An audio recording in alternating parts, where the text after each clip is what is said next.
What is up, people of the internet? It is me, Real American, back in with a new video. Today, it is time that we discuss the 2024 Democratic primary because, folks, President Joe may be in much bigger trouble than we originally expect.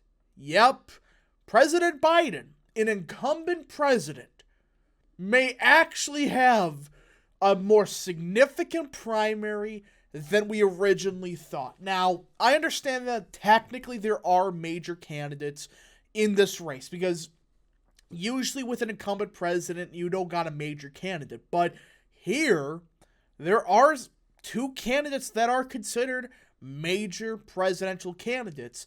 And so far, all indications say Biden is doing terrible for an incumbent. Now, before we continue with today's video, I hope you enjoy these type of videos. If you do, smash the like button down below, subscribe, share with your friends, hit that little bell, follow the Twitter account in the description down below. Guys, go follow Real American Politics on Twitter. It's a great account. Also, go follow the Rumble page for exclusive content. And, of course, join the channel today. Guys, just for $3 a month, you could join Real American, which is a phenomenal deal, as it helps support the daily content we all know and love. You love the daily content? Well, this is the best way to support it. So I hope and recommend you join the channel today. Alright, so this is going to be a much quicker paced video because, well, the NFL draft is going on and I just saw the Packers picked and we won't talk about it. So this is a good way for me to cope. Talk about the 2024 primary. Woohoo! Yeah, I'm coping. But either way, so President Biden has announced his re-election or candidacy for a second term, a couple days ago. And Robert F. Kennedy announced a couple weeks prior, and Williamson announced about 2 months at this point before Biden. And originally, most people thought, okay, Biden is going to probably be mid-70s. I mean, you're going against RFK and Williamson. I mean, they're not really well known, at least not yet.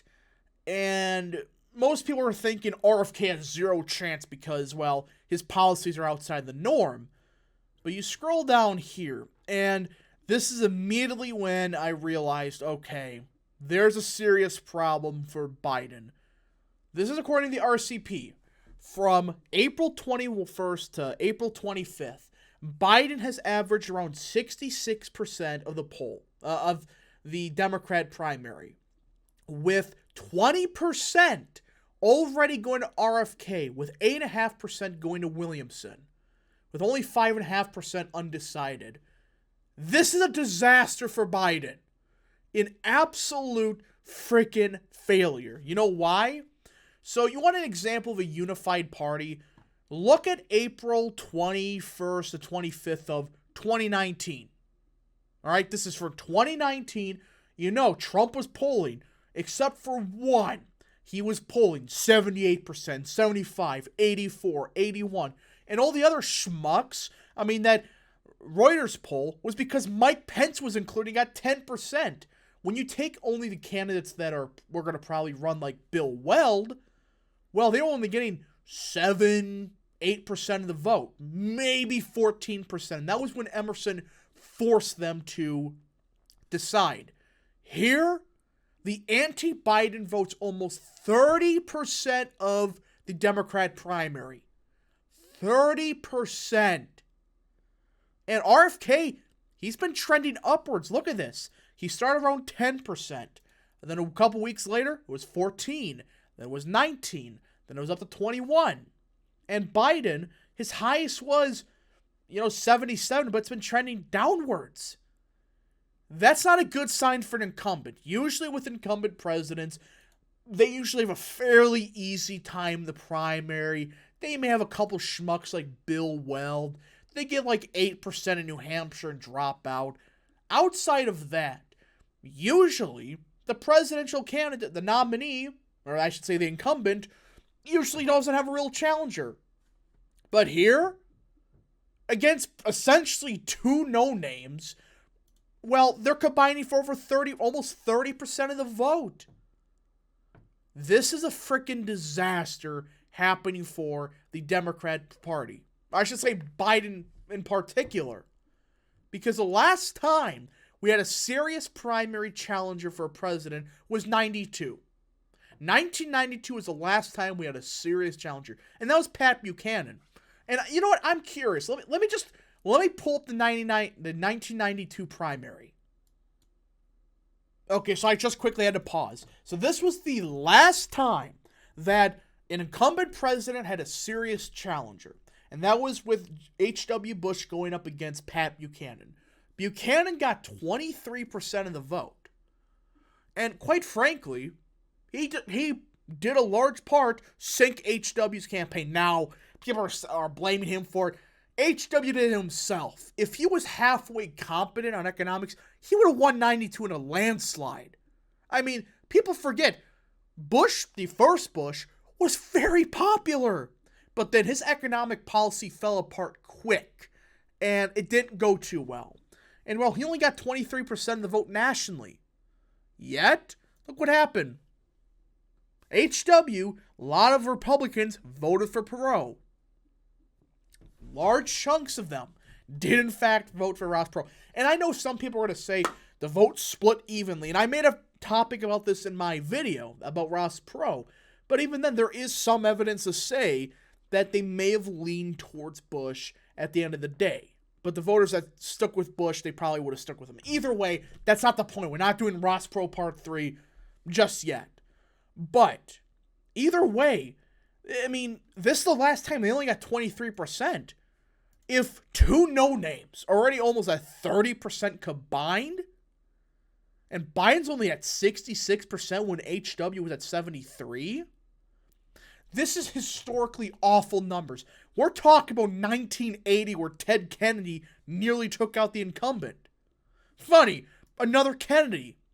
And again, 1980, a lot of people should be looking at 1980 for reference. There's a lot of similarities. You have the Reagan-esque type and, a Reagan-esque candidate in, DeSantis, who's trying to surprise everybody and win the primary, and he's been seen as a major figure in the Republican Party for a couple of years, and he's finally about to potentially make his breakthrough. I don't think that's going to go too well, but you have a Democrat Party that's in complete disarray, and a Republican Party that the frontrunner, Donald Trump, may pick the DeSantis. And I know DeSantis, a lot of people are saying he is Reagan, like I just said. Some people are saying he's like the Reagan of this election. I don't really see that, but I understand. There's a lot of similarities where the nominee of the Republican Party may pick the person that took second, which was, in this case, Ron DeSantis. Well, the Democrats, Kennedy, sinks this establishment, or I shouldn't say, Jimmy Carter was really establishment, he was just more of a moron, but either way, you just start looking at it, the similarities are uncanny. Biden's incompetent, Carter was incompetent, Carter at least was liked personally, Biden not so much. So when you start doing the math and all that other stuff, the similarities with 1980 are just out of this world. And again, the Reagan stuff, that's what people said. I never got into that because, nobody can be Reagan. I hate to say that. I'm not one of those people that shill for Reagan 24/7, but Reagan is Reagan. Nobody's ever going to be the next coming of Reagan, nor is anybody going to be the next coming of Trump. They are two unique characters that will never probably be replicated in our lifetimes. But the similarities of the nominee picking the person that took second and the Democrat Party in complete chaos, and on top of that, 1978, Republicans did terrible in the midterm. Absolutely atrocious. Look what happened in 1980. Democrats were expected to win 1980 in a landslide. Didn't go too well for them. And I know there's a major third-party vote, but here, in 2024, there may be Joe Manchin running. So all I could say is, look at the margin of the anti-Biden vote. If it's really 30% or close to 30% nationally, Biden's in deep trouble. In particular, the RFK vote. I mean, Williamson voters, I guarantee you they're going to vote Biden no matter what. But the RFK voters, they're the types that are the Midwestern, rural Kennedy Democrat. They're moderate, you know. They may be pro-choice to a lesser extent, but they're not this extremist on the issues such as Biden. And they're overall more of a moderate Democrat. So hopefully RFK can somehow just get 30%, sink Biden's re-election chances, endorse Donald Trump, profit. Anyways, folks, thank you so much for watching. If you did enjoy this video, smash the like button down below, subscribe, share with your friends, hit that little bell, follow the Twitter account in the description down below, and of course, join the channel today. Thank you so much. Godspeed to all of you.